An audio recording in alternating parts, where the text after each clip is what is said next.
Bonjour à tous. Donc je suis Maude Pupin et Yann Sec est présent ici et notre collègue Philippe Marquet qui a malheureusement pas pu venir ici à participer à cette action. Donc on est tous les trois enseignants-chercheurs à l'Université de Lille. Donc on enseigne à des étudiants, entre autres l'informatique. On est aussi pas mal engagé dans des actions de médiation. Et donc c'est le nom Ch'ticode qui regroupe les actions de médiation qui sont faites par nous et d'autres collègues encore. Et oui, parce que ce qu'on veut, c'est que l'informatique ne soit pas enseignée que dans le supérieur, mais petit à petit, qu'elle soit enseignée aussi plus tôt pour que donner envie en fait aux jeunes de faire de l'informatique. Voilà.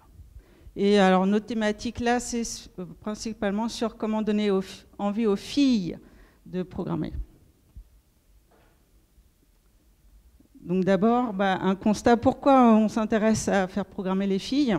Parce que, vous devez le savoir, et puis on le voit un peu dans la salle, la programmation et l'informatique, c'est un métier d'homme pour l'instant, malheureusement. Il y a beaucoup d'hommes qui sont investis dans la programmation, et puis le taux de femmes, c'est environ 10%. Alors ça varie selon les chiffres, mais voilà, dans les formations en informatique et dans les entreprises d'informatique, c'est 10% de femmes quand on compte les développeurs en fait. Et c'est dommage parce que les femmes du coup passent à côté de beaucoup d'emplois qui sont très intéressants. Et on pense que c'est dû à deux choses. En fait, cette chute des femmes dans l'informatique, elle est arrivée autour des années 80, parce qu'au début de l'informatique, il y avait quand même beaucoup de femmes. Et a priori, c'est peut-être l'arrivée des ordinateurs personnels qui sont allés chez les gens, où c'était un objet plus technique, vu plus comme un objet technique, et donc qui attirait plus les garçons que les filles. Et puis aussi, petit à petit, l'image du geek qui a été véhiculée et qui ne va pas donner aux filles envie de se projeter sur cette image. Voilà. Et donc, les entreprises font le constat qu'il n'y a pas assez de femmes dans leurs équipes.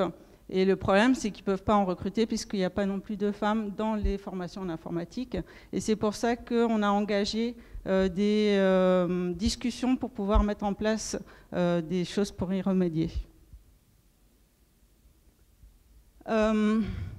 Donc ça a été quelque chose qui a été lancé sur l'île en 2013. C'est IBM notamment qui a voulu mettre ça en place. Et puis, en fait, sur l'île, il y a un gros pôle d'entreprises du numérique. On a Capgemini qui est là-bas. Et donc, toutes ces entreprises ont fait le même constat et ont voulu qu'on travaille sur ce phénomène et ont invité donc les écoles à discuter de ça. Donc, du coup, on a mis en place sur l'île un groupe de travail entre enseignants pour pouvoir faire quelque chose. Donc ce qu'on fait, c'est communiquer envers les jeunes filles, plus jeunes, avant qu'elles entrent dans leurs études, pour pouvoir leur montrer que l'informatique, c'est intéressant. Donc notamment, on fait des tables rondes auxquelles on invite les lycéennes, où c'est des femmes informaticiennes qui parlent de leur métier, comment ça se passe en tant que femmes au sein de l'informatique. On demande aux étudiantes de nos formations d'aller dans les lycées pour communiquer sur leurs études, en quoi c'est bien, ça leur plaît. On a aussi des vidéos sur notre site web. Donc là, on vous a mis... oui, c'est là. On vous a mis le site web sur lequel donc, il y a des vidéos. C'est pareil, c'est des femmes qui témoignent, donc des courtes vidéos où il y a des témoignages sur leur vie dans l'entreprise. Et puis, donc, c'est aussi, après, faire de la médiation pour montrer ce que c'est que l'informatique et la programmation aux jeunes filles.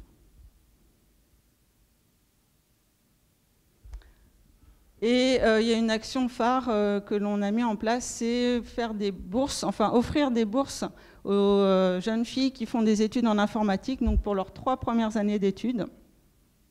Donc elles ont le droit à 4 000 € par an, donc sur 3 ans, si elles s'engagent à faire des études d'informatique. Et donc c'est les entreprises de la région qui financent ces bourses, donc parce qu'elles veulent qu'il y ait plus de filles dans nos formations pour pouvoir embaucher des filles. Et donc elles investissent en gros sur ces jeunes filles. Et donc ce qu'on fait, c'est qu'évidemment, il n'y a quand même pas assez de bourses pour toutes les jeunes filles qui seraient intéressées pour venir. Donc on fait une sélection. Donc les entreprises viennent, nous aussi, et on fait des entretiens donc avec des lycéennes, donc des jeunes filles qui sont quand même encore pas trop habituées à ce genre d'exercice. Mais on fait quand même voilà, des entretiens où elles nous racontent pourquoi elles aiment l'informatique, etc. Et après, elles ont le droit aux bourses. Elles sont sélectionnées. Et donc, depuis, je ne sais plus, ça fait 3 ans peut-être que le système est en place. Je ne sais plus si on a marqué. Ah oui, depuis 2015. On a eu donc 31 bourses qui ont été financées pour 21 jeunes filles, parce qu'il y en a des fois qu'on a aussi recruté en première année, deuxième année et même troisième année de cursus. Donc il n'y a pas forcément des bourses 3 ans depuis le début, mais aussi des jeunes filles en cours d'études qu'on finance. Et puis donc notre nouvelle activité de cette année, ça s'appelle Elle Code, Elle Crée, destinée aux collégiennes. Donc ce qu'on a voulu faire, c'est aller auprès des jeunes filles avant qu'elles aient des biais dans leur tête sur qu'est-ce qu'est l'informatique, qu'est-ce qu'un informaticien, et avant qu'elles choisissent un peu, qu'elles aient plus une idée de ce qu'elles veulent faire par la suite. Donc on s'est adressé à des jeunes filles en 4e et 3e, donc autour de 11 à 15 ans. Et ce qu'on leur propose, donc, c'est au collège, sur le temps du midi, puisque maintenant les collégiens ont des activités sur le temps du midi. Donc des petites séances d'initiation à la programmation. Et ce qu'on a fait, c'est qu'elle s'est encadrée par des étudiantes. Donc c'est entre filles, c'est uniquement des filles. Pourquoi on a fait ça? C'est que on voulait qu'elles se sentent sur pas. Donc ce ne soit pas une activité de programmation où les filles disent « Oh, c'est pas pour moi, c'est de l'informatique ». Mais là, c'est vraiment pour elles. Donc c'est elles qui doivent se sentir concernées. Et si elles veulent, elles peuvent venir. Et encadrées par des jeunes filles pour qu'il y ait une proximité d'âge et puis de genre. Oui, voilà. Donc après, bon, cette année, on a commencé ça... on va dire, ouais, à petite échelle, et puis aussi avec un peu de temps pour pouvoir le préparer. Donc ce qu'on l'a fait, c'est dans 2 collèges à côté de l'université, et donc 2 séances par semaine sur 1 mois. Voilà. Donc, ah oui, et donc aussi autre chose importante, donc, les étudiantes qui encadrent les sessions, elles étaient payées pour le temps qu'elles ont consacré à ça. Et ça, c'est pareil, c'est les entreprises qui sont partenaires de nos activités qui ont payé leur salaire. Et donc, pour pouvoir encore plus attirer les jeunes filles, on a pris le parti de leur faire programmer des œuvres d'art, en fait. Donc, je ne sais pas si vous connaissez ce langage, ça s'appelle Processing. C'est en fait plus ou moins un logiciel, parce que ça peut être ouvert dans... Enfin, ils ont un petit, ce qu'ils appellent un sketchbook, pour pouvoir lancer le code. C'est disponible dans plusieurs langages et ça permet donc de faire des dessins, des animations, de l'interactivité aussi. Et pourquoi on a choisi l'idée de l'œuvre d'art? Parce qu'en fait, la programmation, ça a souvent une image négative. Et quand on parlait avec les jeunes filles qui font de l'informatique dans nos formations, ce qu'elles aimaient bien dans l'aspect programmation, c'est l'aspect créativité. On crée son propre programme, on est maître de la création du programme. Et donc, on a voulu mettre l'accent sur cet aspect lié la programmation à la créativité. Et c'est pour ça qu'on est allé jusqu'à l'œuvre d'art, qui est vraiment l'image de la créativité. Et donc, c'est pour ça qu'on a choisi Processing. Et après, oui, donc ça c'est un peu ce que j'ai dit. Le fait que donc on est parti sur l'art. Peut-être un point négatif, c'est que du coup, on peut, sans vraiment faire de la programmation, créer des choses sympas. Donc là, c'est quelque chose qu'une jeune fille a fait, où, bon, ça doit être un peu fastidieux à faire, hein, il y a beaucoup de lignes ici, où petit à petit, elle place son cercle, son trait, etc. Et voilà, elle nous a fait un joli lézard avec ça. Alors après, c'est pas pour faire de la polémique dans une conférence Python, mais il y a eu le choix du langage, parce qu'en fait, processing, ça a été créé en Java au départ.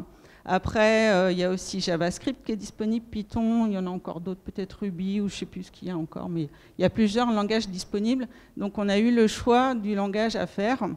Donc Python, l'avantage, c'est que c'est simple comme syntaxe, comparé à JavaScript où c'est pas très intuitif toujours les codes qu'on a mis.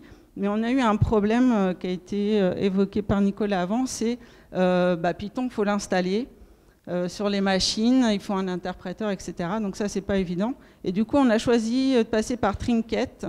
C'est pareil, je sais pas si vous connaissez. C'est un interpréteur en ligne, donc dans un navigateur.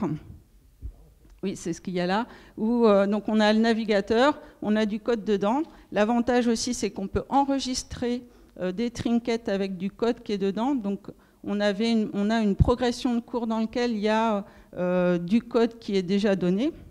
Et après, on peut lancer le programme et on voit directement à côté ce qui se passe.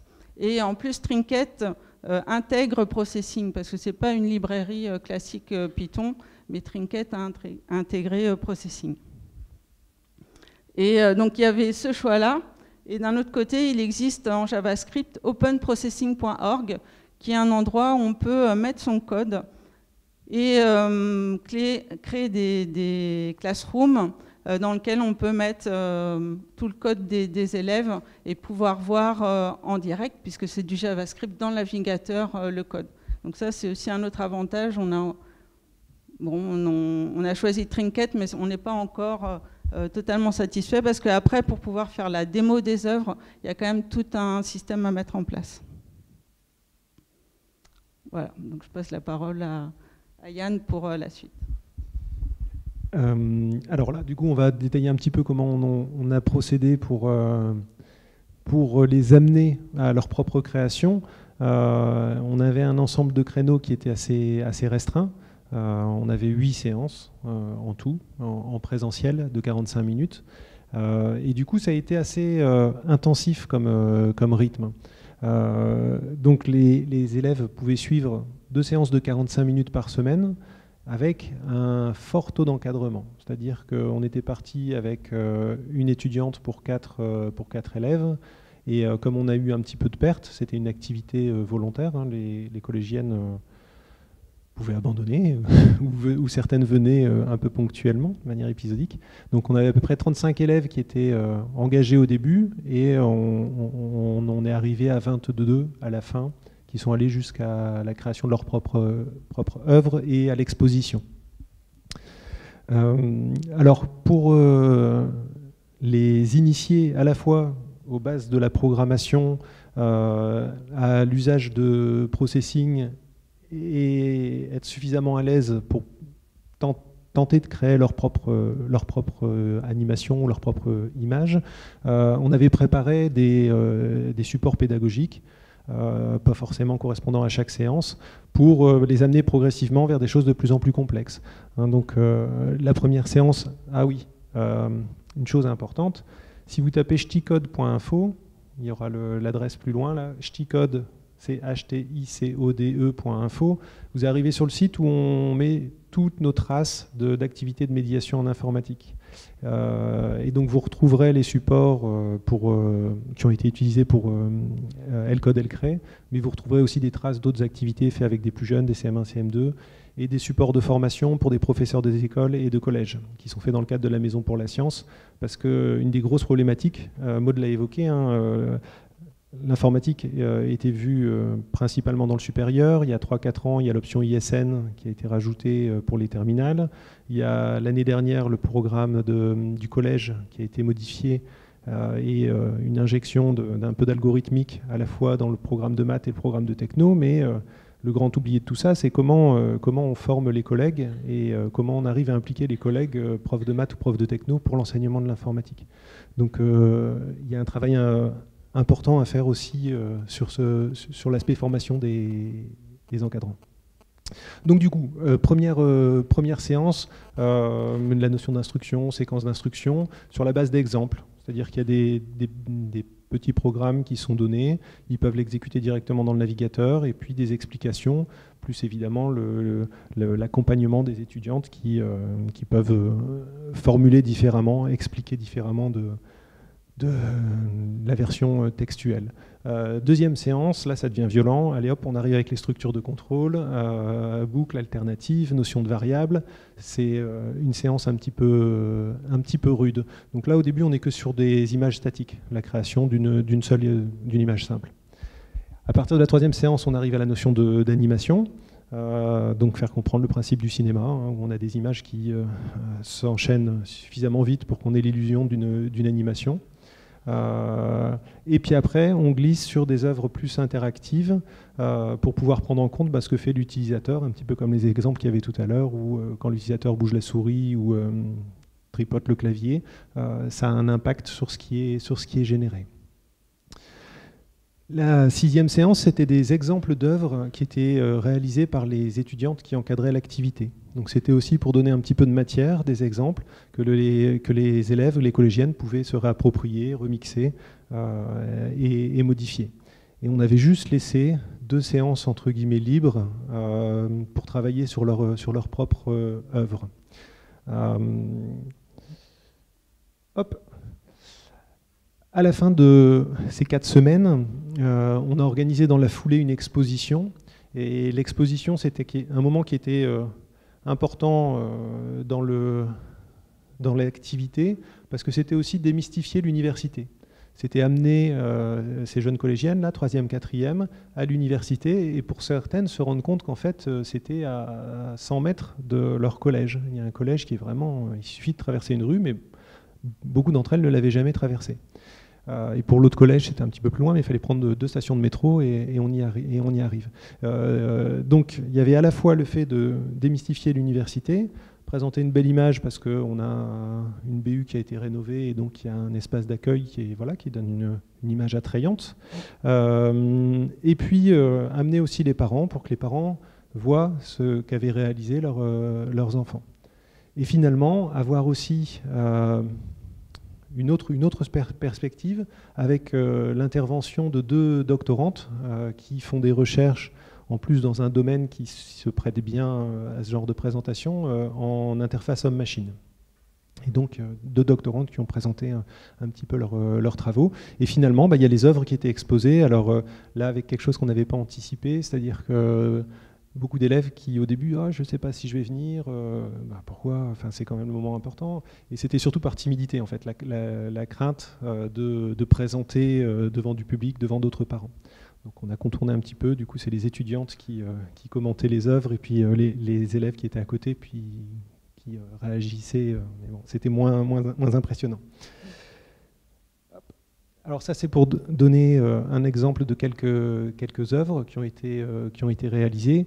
Alors elles n'ont pas toutes été réalisées, j'allais dire, en autonomie totale.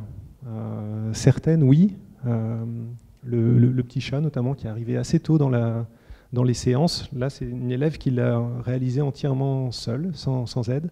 Bon, par contre celle tout en haut là de Salomé où c'est parti d'une illustration sur une exposition à propos de la suite de Fibonacci. Et donc elle avait vu, en faisant des recherches d'images, elle avait vu ce poster et elle avait voulu le reproduire. Et au fur et à mesure, elle s'est dit on pourrait peut-être l'animer.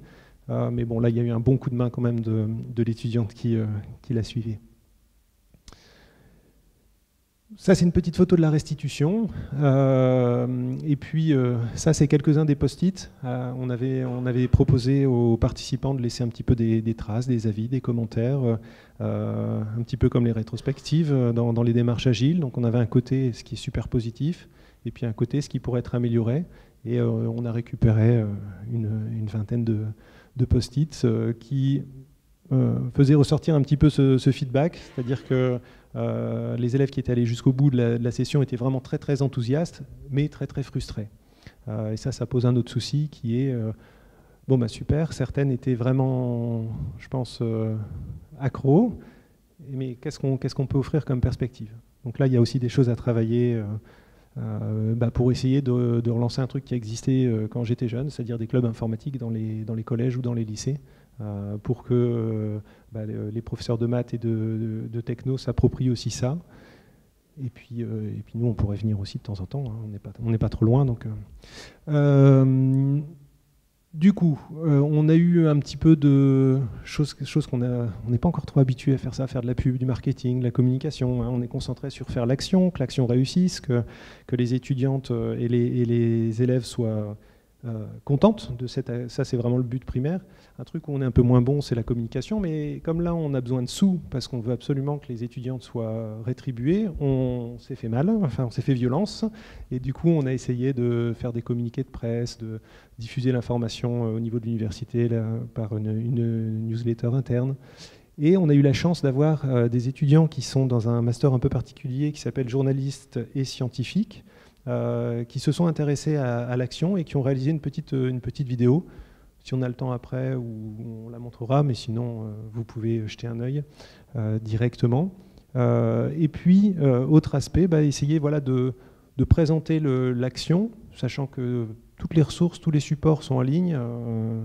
C'est vrai qu'on devrait mettre explicitement les licences, mais prenez, remixez, enfin, c'est fait pour ça. Pour espérer que ça puisse inspirer dans d'autres lieux.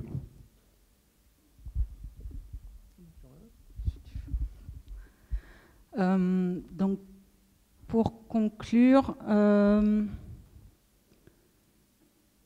on est plutôt content de l'action parce que les collégiennes qui sont restées jusqu'au bout, elles ont apprécié, elles ont pris plaisir à créer. C'est un peu ce que Nicolas avait dit, c'est l'effet waouh. Je suis capable de faire ça. Et puis en plus, le fait que ce soit des étudiantes qui les encadrent, ça a bien marché aussi. On a vu lors de la présentation finale qu'elles étaient très complices et elles se sont dit au revoir. C'était émouvant parce qu'elles savaient que c'était la dernière fois qu'elles se voyaient. Et donc c'était plutôt sympa. Je pense qu'il y en a peut-être même qui ont gardé contact par la suite. On a fait venir les élèves à l'université, donc ça aussi c'était bien. C'est important pour nous de promouvoir nos formations. Et puis, on a aussi glissé, donc à la fin, comme l'a dit Yann, glissé aussi un peu des infos sur les débouchés possibles dans l'informatique lors de la présentation finale. Et puis, un petit bilan aussi sur les actions qu'on a faites en général autour de l'informatique et notamment avec cette bourse qui avait deux objectifs. C'est déjà attirer les jeunes filles avec l'aspect financier, mais je pense qu'au-delà de ça, c'était aussi avoir une communication auprès des lycées, diffuser l'information. Ça veut dire aussi que les jeunes filles qui sont engagées, qui touchent la bourse, elles vont dans leur lycée pour parler de leur expérience. L'université leur demande de faire des présentations. Et je sais que ma fille, elle est en première. Et plusieurs fois, elle a croisé des jeunes filles. Elle m'a dit « Ah oui, j'ai vu tes étudiantes qui parlaient. » Et donc, voilà, ça fait mouche. Régulièrement, ils entendent parler de cette action. Et donc, ça peut faire chemin dans la tête des jeunes filles. Et donc, on a commencé en 2013-2014 l'action. Et on voit que, donc là, c'est nos pourcentages de filles dans différentes formations, et on voit qu'il y a une nette amélioration. Donc nous, on se fait plaisir, on pense que c'est grâce à nos actions que c'est le cas. Après, c'est peut-être un phénomène juste local, mais bon, on espère que c'est le cas. Et en plus, les jeunes filles qui viennent, elles sont brillantes. Ce qu'on a mis, c'est que voilà, on a pas mal de jeunes filles dans les étudiants qui sont dans les meilleurs de la promo et les étudiants aussi qui sont présents et qui passent leurs examens. Donc voilà, on est content en tout cas de l'effet qu'il y a pour l'instant. Voilà, et donc pour finir nos prévisions pour le futur, donc on aimerait passer à plus de collèges. Après, il y a la contrainte que pour l'instant, on veut que ce soit des étudiantes de nos formations qui encadrent les collégiennes. Et du coup, il faut qu'elles aient le temps d'aller jusqu'au collège, faire la session et revenir pour aller en cours parce qu'on ne veut pas qu'elles loupent de cours. Et du coup, voilà, on a un rayon d'action assez limité. Il y a quand même 6 collèges sur Villeneuve-d'Ascq, donc on espère l'année prochaine les toucher tous. Développer donc l'exposition et faire aussi une exposition dans les collèges pour aussi qu'il y ait l'effet montrer aux copains et aux copines ce qu'on est capable de faire et donner envie à d'autres l'année d'après de venir avec nous. Et puis voilà, maintenir le lien avec les entreprises pour qu'elles continuent à financer nos actions et leur montrer que voilà, ça marche, on a des résultats par rapport à ce qu'on fait. Et puis après, ce sera voir dans quelques années si les étudiantes, les collégiennes que l'on a eues avec nous vont venir à l'université. Certaines poursuivent nos formations. Voilà, je pense qu'on a fini. Oui, donc du coup, on a mis les sponsors qui ont financé la formation. Et donc, nous, on est des enseignants de l'IUT de Lille et puis des formations en informatique de Lille. Ah bah il y a le logo Ch'ticode qui est parti. Voilà. Merci pour votre attention.